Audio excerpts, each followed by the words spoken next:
Good morning, everyone. Shavua Tov. It's so nice to see you today. We've had a truly remarkable weekend with our scholar in residence, Rabbi Artson, and so excited to have this final piece of what's been a very wonderful and I hope thought-provoking weekend for us all.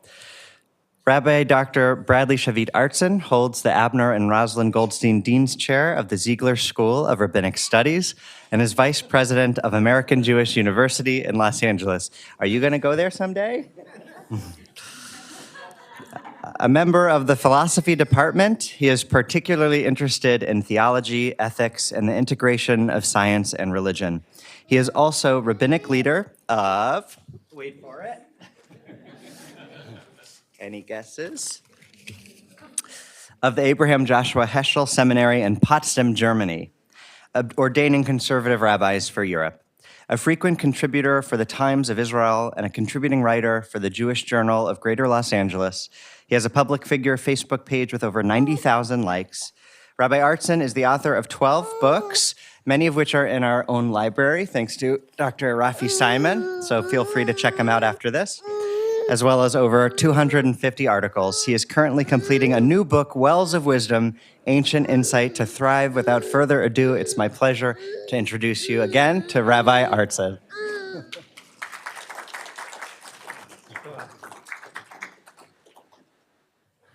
That was very impressive.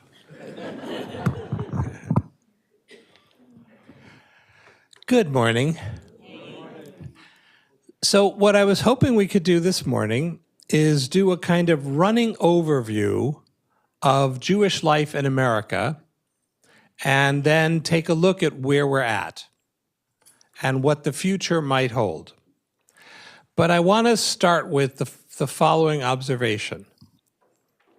The Talmud says that after the age of prophecy, that no one was able to predict the future any longer, except for fools. Fools and children. And I am not a child. So make of that what you want. Every prediction of the future is based on the following fallacy. Assuming everything stays the way it is now, how are things going to go moving forward? But of course, we all know that the assumption that everything will stay the way it is now is never true. If you were alive in the year 1900, and you were asked to say what's going to happen in the 20th century, you would have missed all the important things. You wouldn't have expected World War II. You would not have expected the Holocaust. You would have not predicted the establishment of the State of Israel and all the various nations that emerged in the mid-century. You would not have expected the feminist revolution, which has transformed American life. You would not have expected the civil rights movement, which transformed American life. You would have not called out climate change. It turns out you would have missed everything important in the century, which means that every article written in the year 1900 saying here's what's likely to happen in the next century are completely worthless. They missed it, every one of them. So I'm going to make a similar assumption here, which is to say just because we know the trends does not help us know what's coming down the pike. And so let me jump to the end and then go back. What that means is that we need to prepare for an unknown future. That's my job. I train people who will become rabbis in a world I can't imagine. So I need to give them the skills to be able to figure it out. I don't need to figure it out. Right? I help teach them how to do what rabbis need to do and how to read the books that rabbis need to read and how to keep the covenant and the faith alive. And then they're going to apply that to scenarios I cannot even conceive of. And that's already started. The world out there is a different world. But it's still valuable to look at how we got here and where we come from. So I want to start. American Jewish life has two beginnings, just like the Haggadah has two beginnings. So beginning number one is the Peter Stuyvesant beginning. There were small groups of largely Sephardic Jews who made it to the New World. I don't need to tell you all the ways in which the old world stinks and was not very good to us. And so there were some brave, intrepid people who didn't care that there was no Jewish life in the New World. Off they went, and they went to New Amsterdam, and they went up and down the coast to Charleston, other places like that. They don't leave much of a record, right? In terms of Jewish identity, they don't have descendants who are Jewish today because there needs to be a certain critical mass of Jewish communal life to sustain an explicit Jewish identification. So these people may indeed have descendants, but they're not part of the Jewish community unless they converted. It's possible, but we don't know about them. They didn't establish institutions.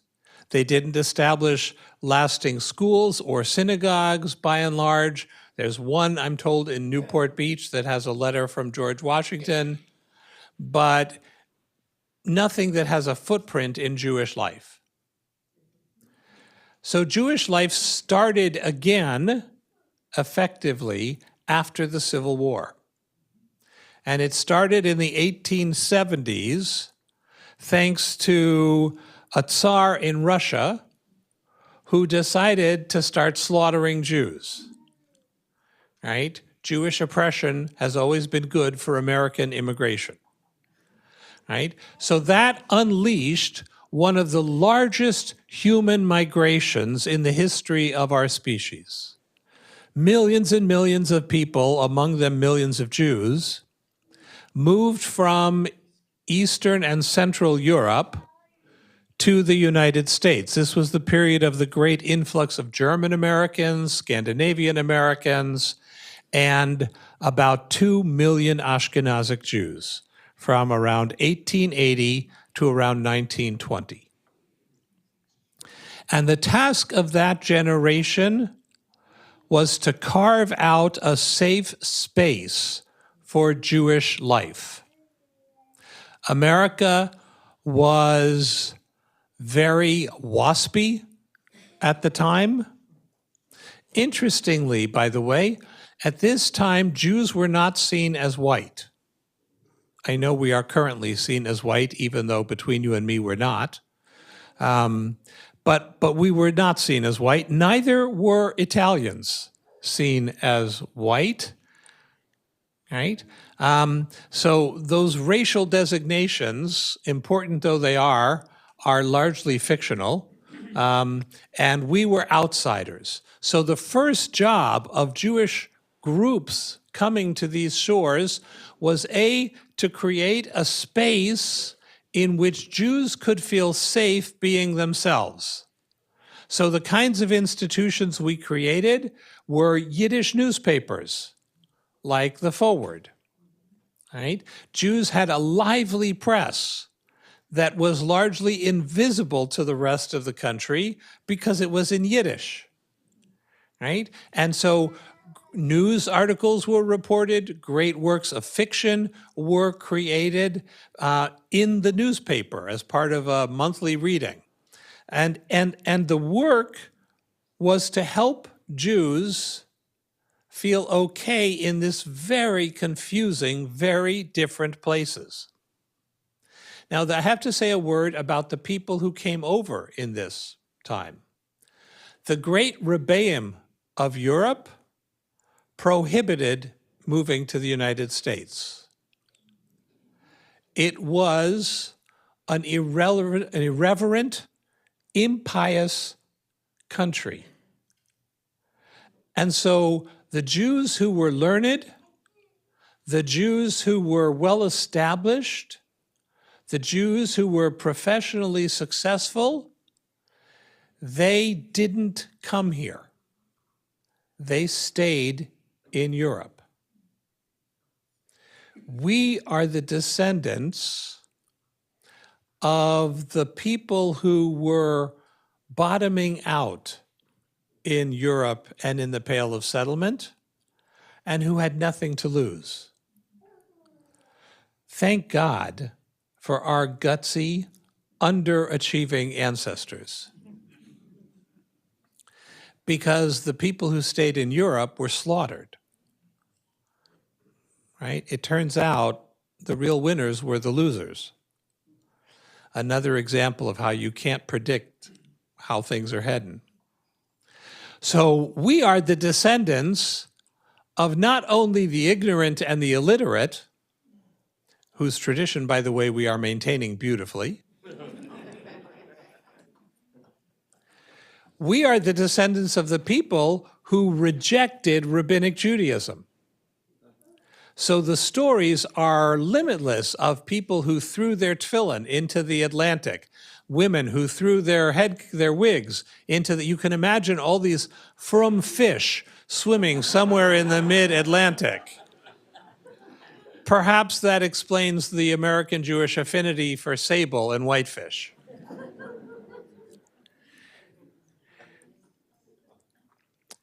But our ancestors didn't come here because they wanted to be frum. They didn't want to be frum. They wanted to go to a place where the rabbis would leave them alone. And so the kinds of institutions they established were Landsmannschaft. They established cultural institutions. And the benefit of these institutions was you could talk with your hands and nobody looked at you funny. Nobody thought you had an accent. Nobody thought you were strange. It was a pocket in which we could be normal.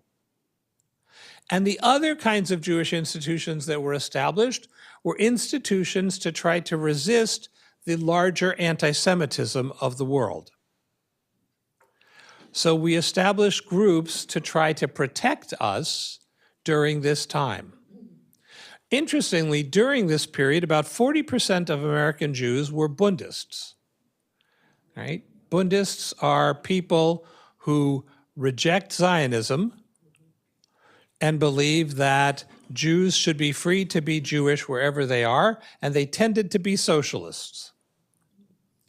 One of the first socialists elected to Congress was from New York, elected from a Jewish borough. Right? We were socialists then. There's a chunk of us that are socialists now. But that's that first generation. And they clustered, Lower East Side, Brooklyn, Bronx, certain select neighborhoods were their neighborhoods, right? And their work was mostly just to have a sense of normalcy and not starve to death. They so succeeded that the second generation of Jews took on a different obligation. That's now my father's generation. These were people born in the 1920s or so. They went to public high schools. They spoke New York English. Right? They felt thoroughly at home in America, and they were moderately embarrassed by their immigrant parents. Their immigrant parents, my mother tells the story, my mother's 92. She tells the story when she was 7, she woke up sobbing in the middle of the night, and her mother came running into the room and said, "What's the matter, Barbara?" And she said, "I know that when you grow old, you forget English and you only speak Yiddish. How will I understand myself?"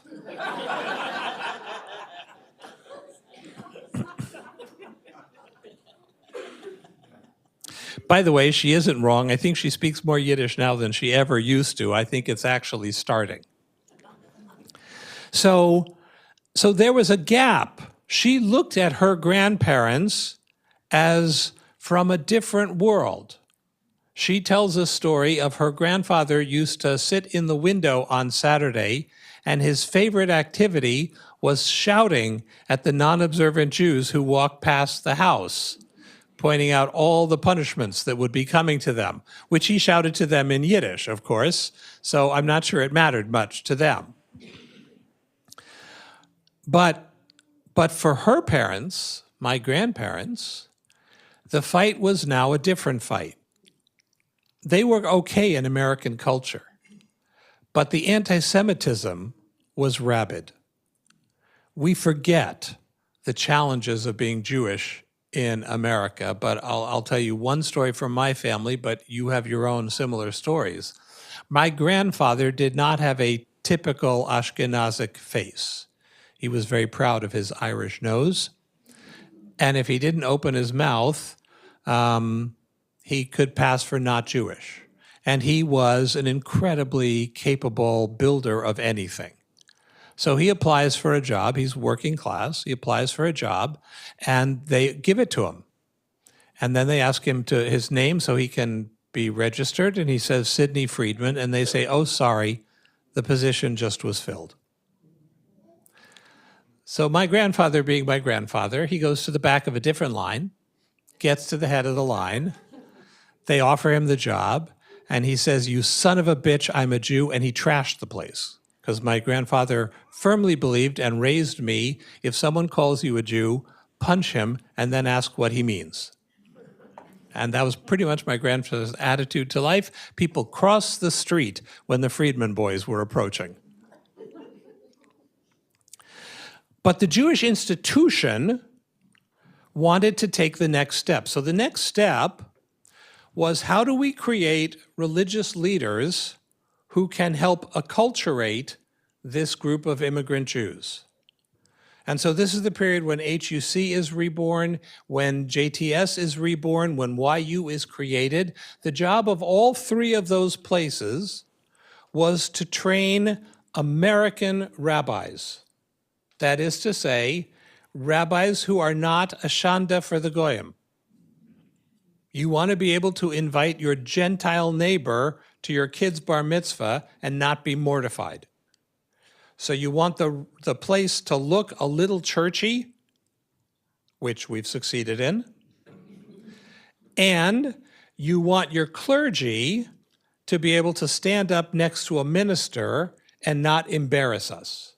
So for the first time ever, these three schools insisted that people going to rabbinical school, by which I mean men going to rabbinical school, that they had to have a college degree.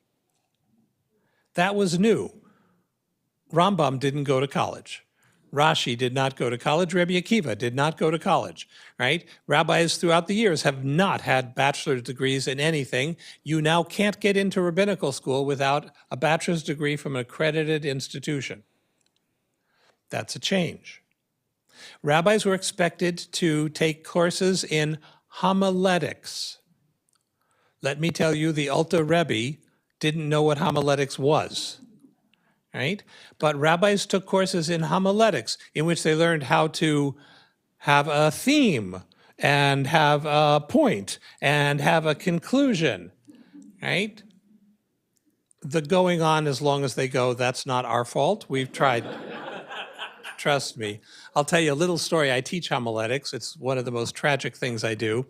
And I start every semester by saying to the rabbinical students, I'm going to say a word and I want you to free associate.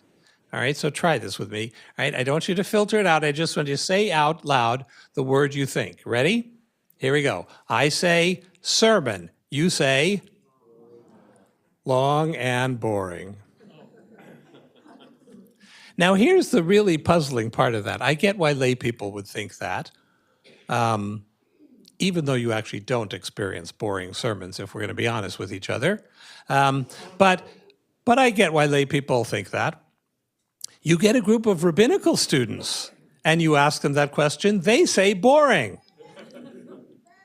So I say, good, let's not be part of the problem here. But rabbinical schools started that. So rabbinical schools now suddenly expect rabbis to know the humanities. They expect them to be educated in Western culture. The idea that a rabbi would, during a sermon, quote from a piece of Gentile literature became a norm. This is when rabbis started to wear robes.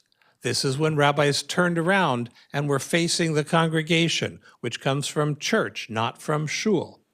Right? There's all these changes that we made so that we could fit in to the larger culture.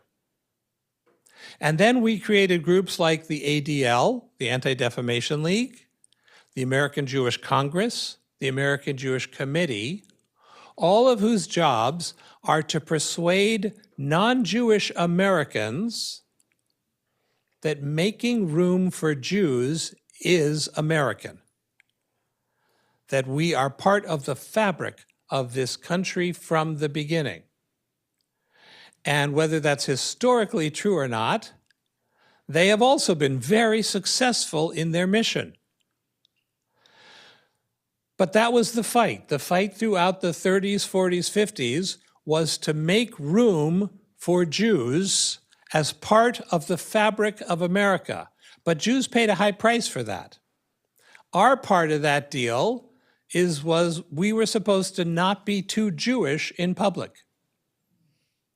So if you look, for example, at photographs of rabbinical students at JTS in the 1930s, 40s, and 50s, none of them are wearing kippot. Not one. For their rabbinic graduation photograph, they're not wearing kippot. And the ordination ceremony at JTS and HUC had the faculty wearing academic robes and handing a certificate to the graduating student who crossed the stage. Right hand for shaking, left hand for taking the certificate. That never happened in rabbinic life. But we wanted to be real Americans. We moved out of the Lower East Side. We moved boldly to Brooklyn and Cleveland and California. We started to spread out. We started to buy American homes. The suburbs flooded with people, thanks in part to the GI Bill, and Jews were part of that as well. And so we start building suburban congregations, something that had never existed in the history of the Jewish people and was made possible by both the GI Bill and the automobile. Right? You start having shuls with parking lots, which is an innovation in Jewish life. I'll leave it to you whether that's a good one or not, but it's new, right? And that means that for the first time, Jews aren't living next to each other necessarily. You might have Jewish neighborhoods, which means there's more Jews in that neighborhood than in other neighborhoods, but there's still many, many, many Gentiles living in those neighborhoods. I flew on a plane to get here, and I flew next to a Palestinian Jordanian who was flying on to Amman to visit his Bubby and Zaidi. And he told me, and he lives 2 blocks from me. And he said he loves living in our neighborhood because there's so many religious Jews, he feels safe. I took that as a compliment. God bless America. Right? Now that generation succeeded so magnificently, we created more synagogues all across North American suburbs.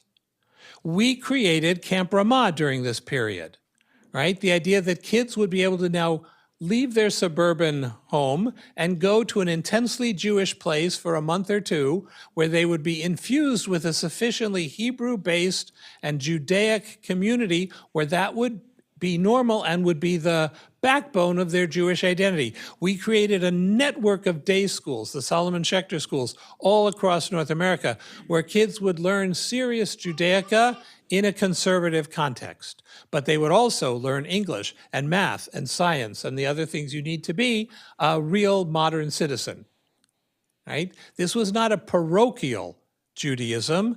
This was a robust Judaism, but it was private. It was private. I'll give you an example of what I mean by private because that fell apart in the 60s. When I was a pulpit rabbi in the 1980s, I was shopping in Ralph's because I'm a very good husband and I was helping my wife. And that was a reference to the Friday night talk for those of you who weren't there. Across Ralph's, and supermarkets, at least in California, are gigantic. They're like football stadium size. So at the other end of the store, one of my teenage kids from the confirmation class, he walks in with a bunch of his high school buddies, and he looks across Ralph's and he sees me at the other side, and he shouts from over there, "Hey, Rabbi," and turns to his buddies and says, "That's my rabbi." And I think when I was his age, I would have died rather than do that. I might have walked over to the rabbi and quietly said, "Hello, Rabbi," and he'd have said equally quietly, because he would have hated if I had done that to him. But that's the change from the 60s. So this generation, that generation, so successfully acculturated that we became real Americans. So much so that the threat to Jewish survival was we didn't feel like we could be ourselves anymore. And you know who we learned to be ourselves from?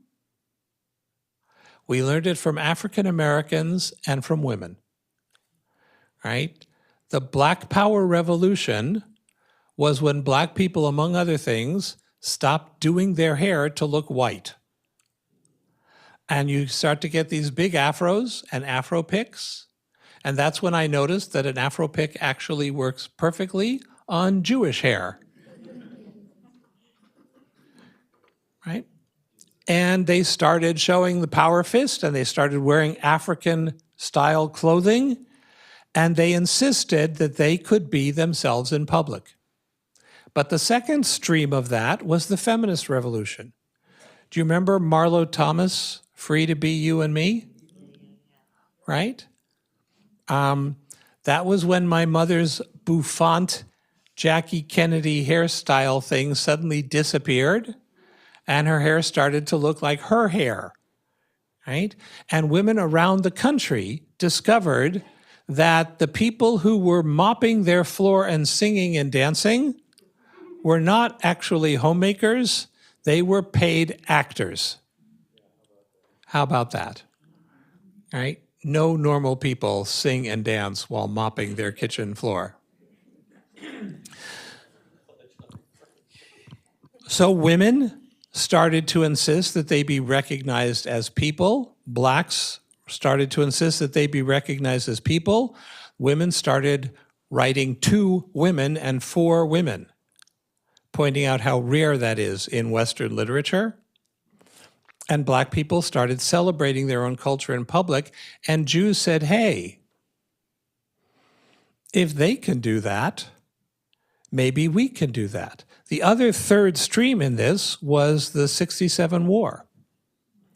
When we're all old enough to remember, we suddenly realized we might lose Israel. And the giddiness we had when the dust settled and Israel still existed. And the realization, that's when American Jewish anti-Zionism took a nosedive. I was a member of a Reform synagogue that was one of the centers of anti-Zionist Jewish life in America, which was normal. At the time, it died in 67. It may be coming back now, but it died in 67. And so Jews start being Jewy in public. This is when rabbinical students start putting on kippot and wearing them on the street. This is when we start putting sukkahs in our backyard, which when I grew up, nobody did. The synagogue had a sukkah, but no one had one in their home, right? We started wearing Jewish jewelry out in public, right? And the mission now became not to fight anti-Jewish discrimination, although that remains important, and not just to create a haven where in secret we could be comfortable being ourselves. Now all of a sudden we're doing the work of saying to the public, we're here, and we're not just like you, and we're going to be different. And so there was a whole explosion of Jewish cultural expression, and it changed the life of the seminaries and the programs of Jewish living. It now became about Jewish pride and about the ways that we're not like the rest of the culture. And that brings us to this moment.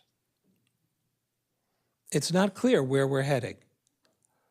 What is clear is I don't think anyone in those Jewish agencies had expected the rebirth of bitter anti-Semitism the way we now experience it.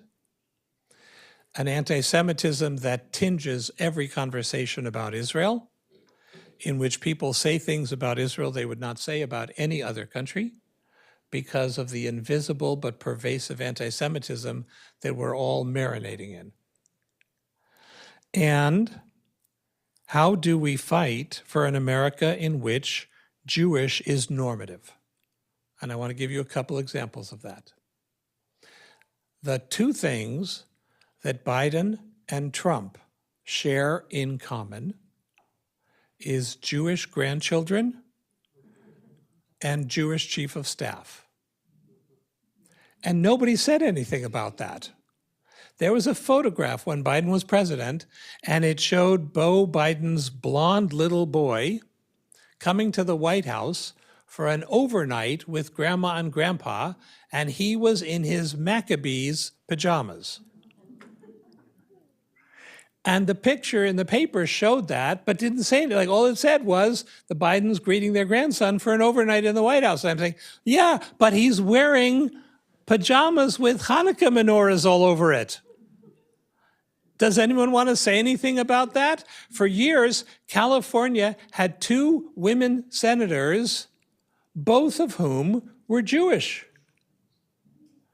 And no one had anything to say about that. But that's pretty wild, isn't it? Our television shows routinely have Yiddish jokes that only the people in my neighborhood and this shul can understand. And Jewish writers put those in the popular TV shows. My wife, who is addicted to Gilmore Girls, there's not an episode of Gilmore Girls. See, it's not just yours. Obsessed. It's going to be in the diagnostic manual soon. I'm telling you, it is a mental illness. Don't tell Ilana I said that, right? But there isn't an episode of the Gilmore Girls that doesn't have a Yiddish joke in it. And I think, who do they think they're writing for? Well, apparently they're thinking America should know Yiddish, or that America knows some Yiddish to be able to laugh at those jokes. But that's pretty brazen, isn't it? So we've now arrived at a place in which we're okay being Jewish in public, and the world is starting to say, that's not okay. There are limits. Now, they're not just saying that to us, they're saying that to African Americans. They're saying that to LGBT people. They're saying that to women. There's still a war on women out there, right? So we are part of a bigger reaction. Old America is troubled by this new version of America. Used to be, you were free to come here to become like the Americans who were there before you. But now we're saying, no, no, no. This country is a country in which we can all be who we want to be. That's a big fight, and it's not resolved. It's not over. So here's how I want to close, and then I want to open it to comments, because I'm sure you have much to say too, being that you are, after all, Jewish. Some of you heard me say, and I'll say it again, I think the answer is to be Jewish and woke. Jewish and woke. Woke is a slogan from the left that people use to indicate they're not putting up with being marginalized anymore.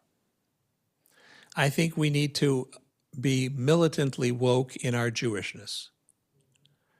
We need to stand up for the right of every culture to freely express itself in the public square, and we need to stand up for our right to do the same.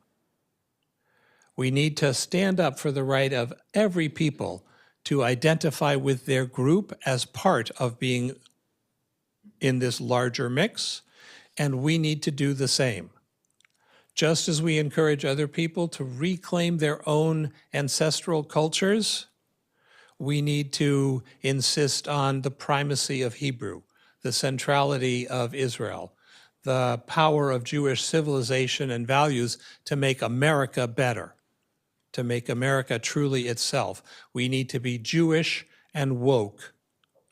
And just as every third world people have the right to take their own destiny into their hand and govern themselves freely and independently, so too do we as Jews have that right to have a national homeland that does not simply kowtow to the expectations of the West, but that follows what is good for the Jewish people and its own self-identified future.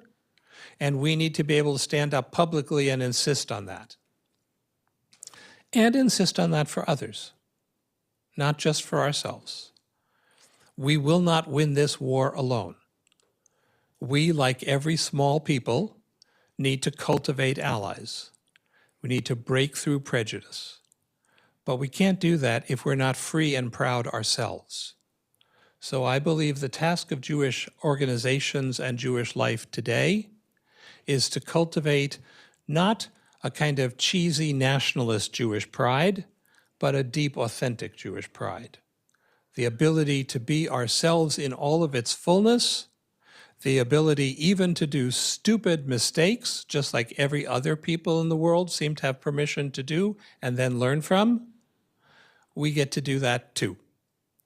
And the measure of our success will be that we're so good at that our children's children will take that for granted, and then they'll have a different set of Jewish problems that they'll have to solve. Thank you.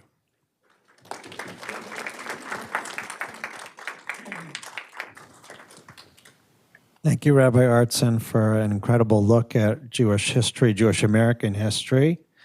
And we're going to open the floor. Anyone have a question? The talk was actually about the future of the conservative market, conservative Judaism. And there seems to be a trend that fewer and fewer people affiliate with organized religion. So could you specifically speak about what you think the future is for the conservative movement as a movement? Yes. You are right to notice I avoided that topic because it's not what I wanted to speak about. What is clear to me is that denominational identity will never be what it once was. There was a time in which there was no way to be Jewish if you weren't denominated. And we came Neapolitan, right? You all know what Neapolitan ice cream is? 3 different flavors. You got the strawberry chunks and the chocolate chunks and the vanilla chunks. So Jews were Neapolitan, we were Orthodox or conservative or Reform, but that hasn't been true for a long time, right? On the other hand, I also want to say neither denominations nor synagogues are going to disappear. Jews will always cluster into like-thinking groups. And whether you call that a denomination or not, it is, right? So we will always find people who think that it's really important that we practice Judaism exactly the way our great-grandparents did, and that we believe literally in every claim in the Shulchan Aruch. There will be such Jews, and that's a good thing, and they will call themselves Orthodox or Hasidic or something else down the road, but there will be Jews who will cluster in that direction.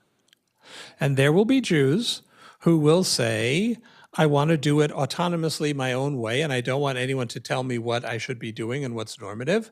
And they will cluster together, and they will call themselves Reform or Renewal or something else, and they'll have a cluster. And then there'll be those of us in the middle, right? And I want to say that with honor, because I think it gets dishonored unfairly. The people who want a Judaism that is more or less recognizable to their grandparents, but open to their grandchildren. I think that's exactly the right place to be. I think that is a brilliant and powerful way of synthesizing the Jewish past into a future worthy of having. And that's going to be, whether it's called conservative or something else, here we are. Many, by the way, of the non-denominational organizations that have been created, Hadar, Ikar, places like that, if you closed your eyes and sat in one of their services, you would say conservative. By the way, my Ikar rabbi hates when I tell her that. Right? But their prayer book is the conservative prayer book that you use here, and their Chumash is the David Lieber Chumash that you use here. And what I tell her is, you are conservative but not boring. And maybe that will become a stream within Jewish life. And then the challenge is they're now suddenly a group of Jews who are none of the above, who if you ask them, they say, I don't belong to any religion. But here's the opportunity and the paradox of those Jews. They are the fastest growing group, by the way, within Jewish life. If you ask them, are they not proud, embarrassed by, proud or very proud of being Jewish, 90% of them cluster in the proud and very proud column. So not at all belonging to a religion, very proud to be Jewish. And I'd like to suggest that's an opportunity for us. Because let's be honest. How many members of conservative shuls join because they believe in God as taught by the conservative movement, and they practice Jewish law as taught by the conservative movement? I'm not asking you to raise your hands here. I'm just asking you to do a mental assessment in all honesty, and then admit to me, you may be a card-carrying conservative Jew, but, your membership has some marks in the file here. So what if we admit that Judaism in the biblical period did not have a word for religion? The first time we became a religion was in the Roman Empire, because we needed to fit a Roman category. And the Romans had this category called religio, and we wanted in. So that was our meal ticket. And then, unbeknownst to us, this whole medieval thing started, in which you were either Christian or Muslim, and so we needed to be in that Neapolitan mix, right? We were the strawberry flavor, which nobody really likes, but they put it in there for color. But it may be that now that we have again returned to our land, and we are now again expressing our Jewishness as identity, not just as faith, maybe it's time to say Judaism is bigger than religion. There's certainly a deep spiritual and religious component to Jewish identity. I'm not denying that. The covenant with God is at the very core. But we weren't a religion when we had kings sitting on the throne of David in Jerusalem. And the rabbis didn't even think of us as a religion. They thought of us as a way of life. That's why Judaism has something to say about every detail of life. It's not just about how you run services. So maybe the Jewish people are now re-entering a time in which being Jewish is an identity and a set of wisdom for human thriving. And in that, the denominations will play a role, but they won't be definitive ever again. So that's my take. Can I give a short postscript? You can give I don't want to, Rabbi Artson's my teacher and my rabbi, but of those institutions which Rabbi Artson mentioned, both Ikar and Hadar, they are all founded by conservative rabbi or people who studied in conservative rabbinical schools. So perhaps this is a new form or another generation of conservative Judaism, whether they call it that or not. And secondly, and then I'll let our questions go. We were talking, and when Rabbi Feinstein was in last year, we talked about the fact that though in general organized religion and denominations are decreasing, in every single city there are thriving conservative synagogues. Our own synagogue has grown. I think 100 membership units have joined our synagogue in the last 3 years. And that is across the board: Atlanta, Dallas, LA, New York, go through the list. Park Avenue Synagogue, right, which is a beacon of Judaism in America and conservative Judaism. So yes, the numbers are decreasing, nationally for organized religion, and conservative Judaism is strong and thriving.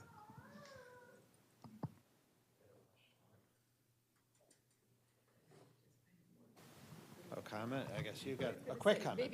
Yeah, I was just going to say where I live and I'm moving from, the unaffiliated is the largest portion for sure, of our community, including people who are proud. And they are working on a membership in the Jewish community to then support the synagogues. But we also have a growing, thriving conservative two congregations, and that wasn't the case maybe more than 5 years ago. I can't say exactly. In Portland. Yes, so let me just, and both of those synagogues in Portland have Ziegler graduates as their rabbis, so I'm very familiar of what's going on there. I meant Portland, Oregon. Is that the wrong Portland? Yes. Okay.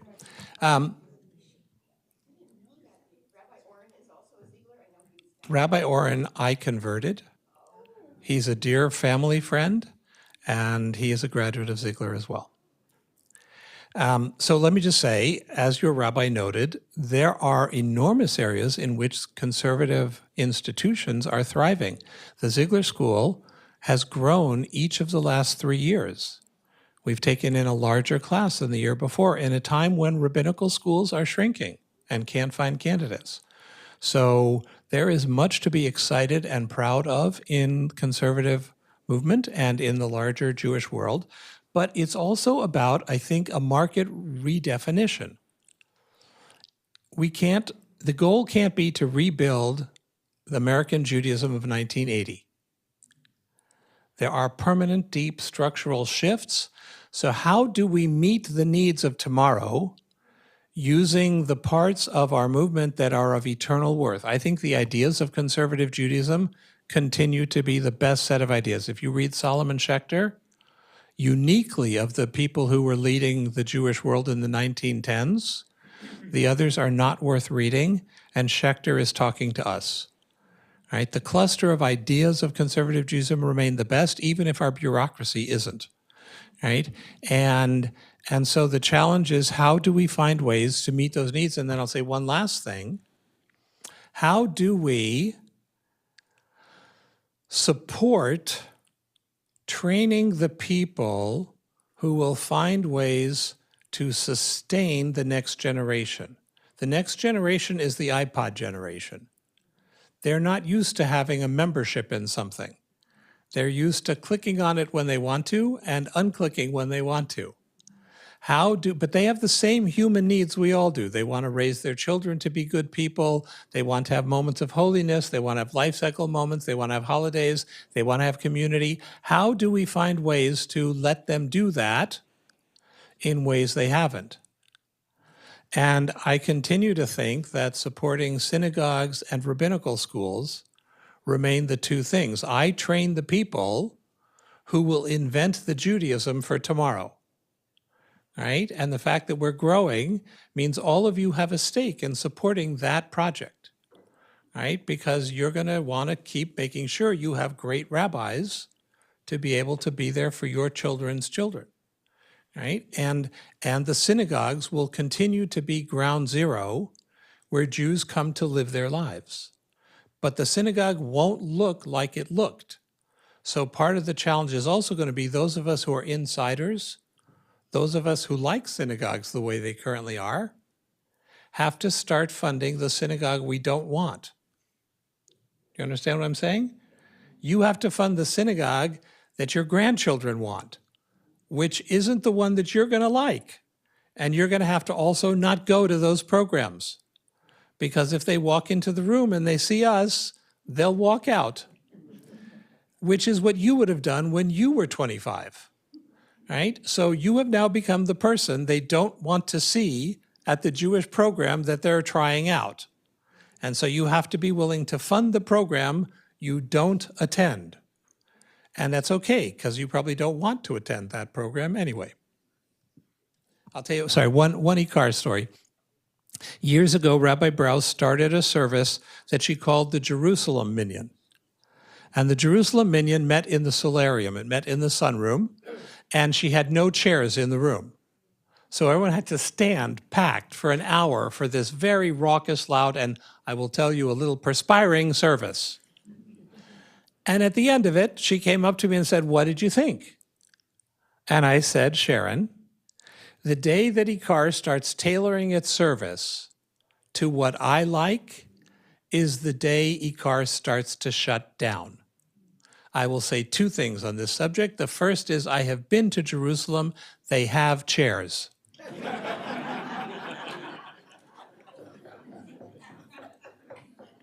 The second thing I want to say is it doesn't matter whether I like the service. What I like is that there was 150 young people singing and dancing Jewish. So I don't have to like the service. I like that. And I'll come to just look at young people being ridiculous and happy and Jewish. That's enough for me, so don't worry about whether I like it or not.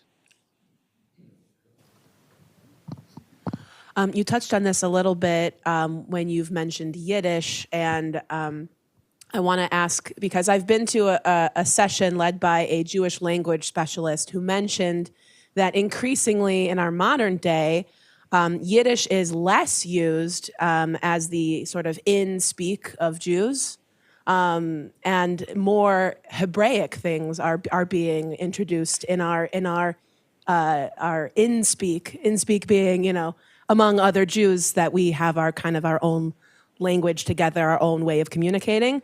And so I wonder if you could touch a little bit on where you see the future of that being with regards to Yiddish versus Hebrew as an in-speak. Yes, so look, outside of the Hasidic community, where Yiddish is alive and well, it is true, the rest of the Jewish world is Zionist. And we turn to Jerusalem. So the fact that American Jews are overwhelmingly of Ashkenazic descent, that will diminish with each passing year.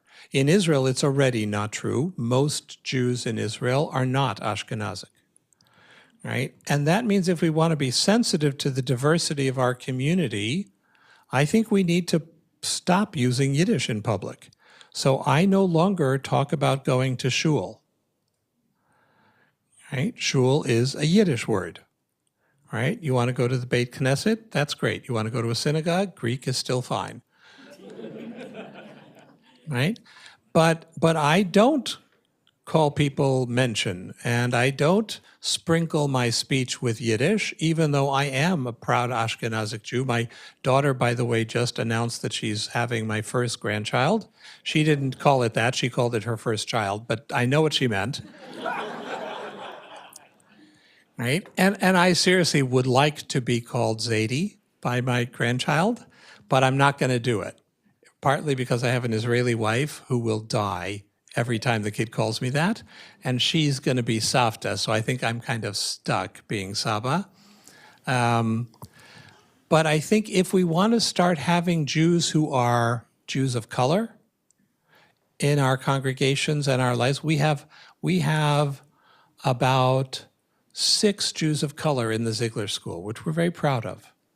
If we want to start having Jews who converted, and they didn't convert from Eastern Europe, they converted from other things, like we can't assume Yiddish is the warm, fuzzy cultural norm.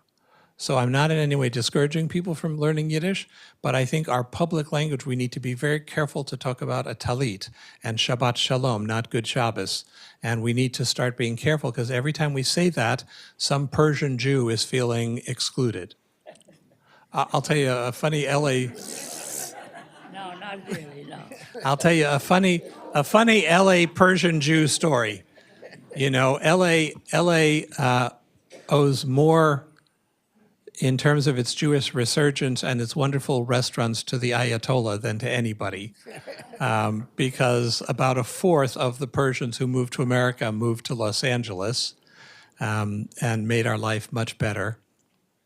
My dentist is Persian and young guy, and so I'm lying there, and he has his hand in my mouth, as is the Persian custom. Oh, and by the way, because it's Beverly Hills, the dentist in Beverly Hills gives you a pillow because you shouldn't be uncomfortable. And they also give you dark glasses because the light is so glaring, and we're all very frail in Beverly Hills. So I'm in there, and he's cleaning my teeth and talking to me, which is always a weird sort of thing because it's very hard to reciprocate. And he tells me he's watching this TV comedy about a Jew who is a rabbi dating a non-Jew. Right, many of you have seen it.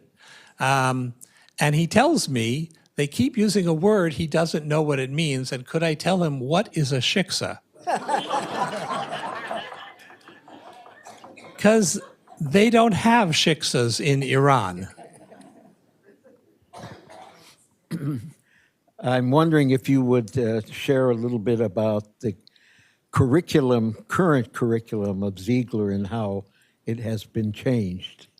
Happy to. We're very proud. We made some big changes. About 4 years ago, we noticed that our enrollment was plummeting. And so we brought in what I called a blue ribbon commission of experts in Jewish life, some rabbis, some not, some conservative, some not. And we had a 3-day intensive conversation in which everything was up for discussion. And they made several recommendations, which I thought were very valuable. And so we then implemented all of them. Among their recommendations, they recommend that Ziegler continue to be affiliated with the conservative movement. I was surprised by that recommendation, but we followed it. They recommended that we move out of Bel Air because nobody in their 20s and 30s wants to be stuck in Bel Air. So we now have a place in the heart of Pico Robertson. It's awesome and 10 minutes away from my house. We shortened the program to 4 years. And that allows people, it's the longest master's degree on the planet, if you think about it. And we created an Israel intensive summer. My students are there right now, in which they study contemporary Hebrew, Torah Eretz Yisrael, the Torah of the land of Israel. They study Zionism and Israeli history. And it's an amazing intensive program. We changed the way Hebrew is taught. Hebrew in most rabbinical schools is taught by Israelis who will teach you how to order a sandwich on Dizengoff Street. You'd be amazed how rarely rabbis need to do that. So we instead have a program that teaches you classical Hebrew, how to decode the Bible, the Talmud, the Mishnah, those kinds of things, and we're seeing the difference that's making already.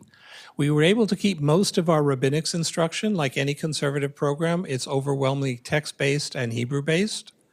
But we changed so that our final year of the program is a residency.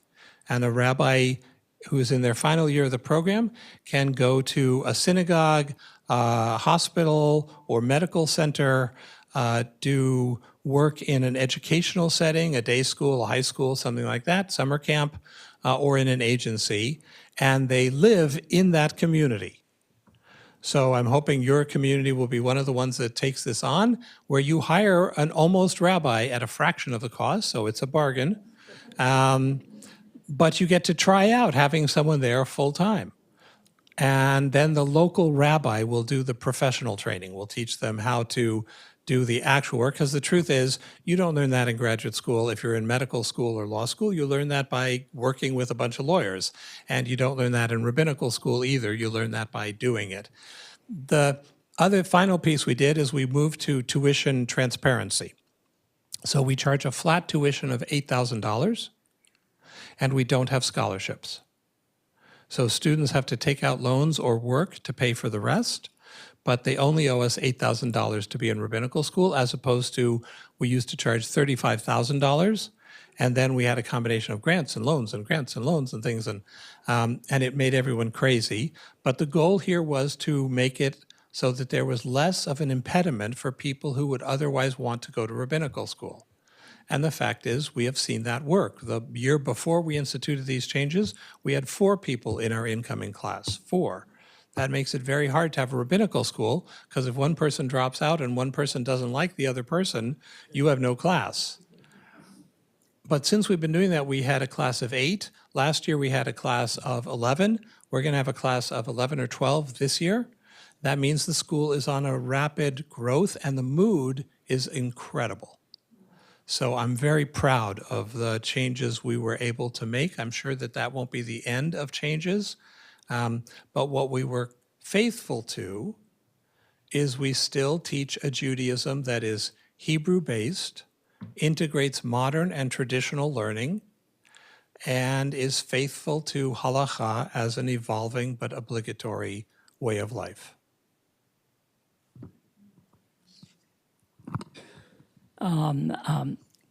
You mentioned how this country, the US of A, was lucky to receive such large waves of immigration, partly due to troubles that Jews had all over the world, mainly the pogroms in Russia, later on the events of World War II.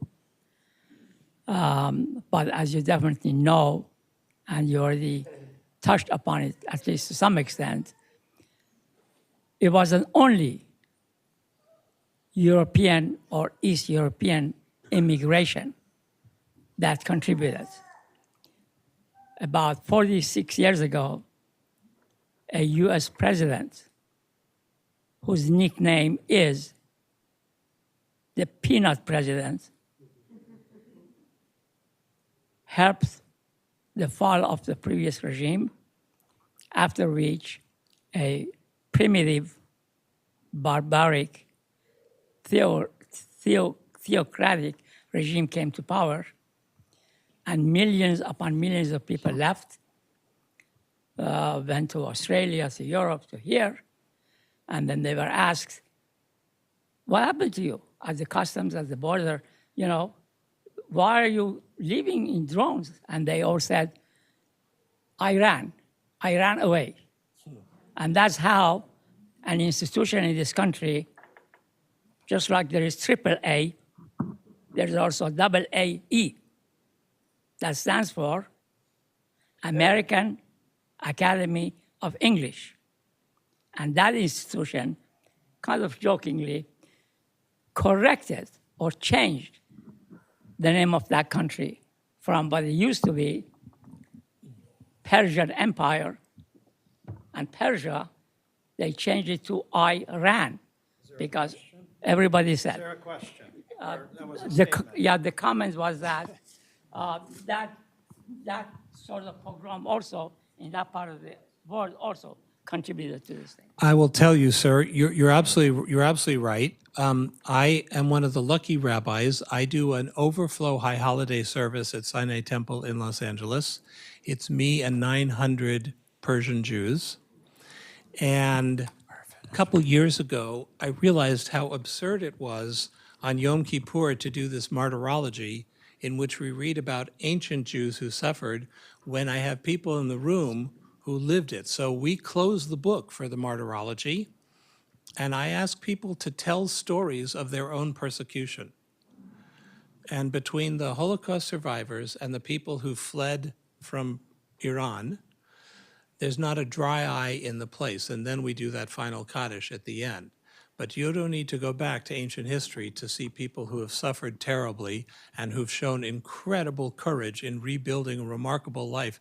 The mayor of Beverly Hills is a Sinai Temple Persian Jew, and she's doing an amazing, amazing job right now. And they have transformed our community. We want to close with that. Rabbi Artson, it has been an incredible honor to have you here in Cleveland at B'nai Yeshurun. And number one, we hope that you'll come back very soon. We hope that your words have inspired us in so many ways and helped give the clergy, as well as I think everyone here, push and inspiration to continue to move our synagogue to greater things, to engage more, and to get to that next step so that our grandchildren have a beautiful place and that we can have the nachat, the joy, the oneg, the blessing, to see this synagogue filled with the next generation and the generation after that, whatever it's going to be. Beautiful. And as you heard from his last answer, really a man, a human being who finds ways to take Judaism to the next level so that everyone feels a part, that their story is a part of Judaism. Yasher koach, and thank you.